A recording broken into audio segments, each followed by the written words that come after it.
So yung bawat sigarilyong illegal na pumapasok dito ay binabawas ang pera para sa kalusugan ng mamamayan. Ang pera pong yan ay para sa DOH, para sa DOH hospital. Itong mga to, positive. Sa likod ng matataas na pader na ito sa Panipuan, Mexico, Pampanga, nadiskubre ng mga otoridad ang paggawaan ng mga iligal na sigarilyo. January 28 nang i-raid ng mga otoridad ng lugar, kung saan 6 na Chinese nationals ang naaresto habang 65 Filipino ang na-rescue dahil sa umunoy sapilitang pagtatrabaho. Ang nasabing iligal na pabrika, kaya umano makapag-produce ng 150 milyong pisong halaga ng sigarilyo sa loob lamang ng isang araw.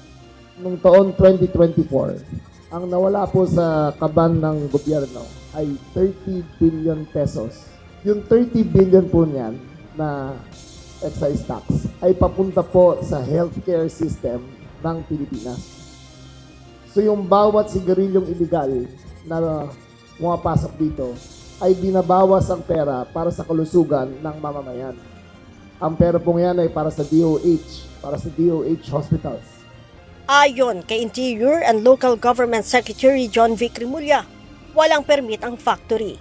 Peke rin umano ang gamit itong tax stamps. Kaya maliban sa agricultural smuggling, sasampahan din ang kasong economic sabotage at human trafficking ang may-ari ng pabrika dahil sa malapogo na pagkulong sa mga trabahante. Kailangan malaman ng lahat na from manufacturing to transportation to distribution to retail, lahat po yan ay liable sa Anti-Agricultural Sabotage Act. Lahat po yan ay non-bailable. Kaya nakikiusap kami sa lahat na maliliit na tindahan, kung kayo po ay mahulihan ng illegal na sigarilyo, pati pa kayo ay makakasuhan ng non-bailable offense. 65 Pilipino ang stay-in na nagtatrabaho sa iligal na paggawaan ng sigarilyo, kung saan sa maliliit na ginawang kwartong ito sila tumutuloy.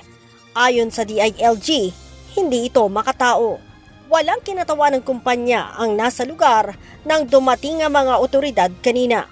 Ayon kay Secretary Rimulya, 2 politiko sa Northern Luzon ang hinihinalang mastermind at financier ng naturang iligal na paggawaan ng sigarilyo.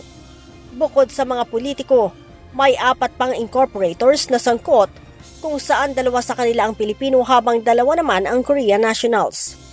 As of now, under investigation kasi titignan namin kung binigyan na ng business permit to o na-inspect o hindi. January pa lang kasi, February pa lang Na-discover to January 29. So within the mandate pa rin kung nabisita na ng BFP, nabisita na ng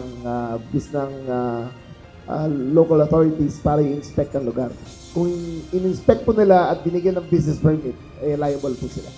Nabati ding pareho ang brand ng mga inilalabas nitong sigarilyo sa multi-bilyong pisong smuggled na produktong nasabat naman ng Philippine National Police Highway Patrol Group sa Batangas at Malabon noong December 2025. At dito sa hukay na ito, sinusunog yung mga reject na sigarilyo na hindi na po pwedeng i-distribute sa mga tindahan. Leia Ilagan, UNTV, News and Rescue. Diyos ang aming sandigan, serbisyo publiko ang aming pinahahalagahan.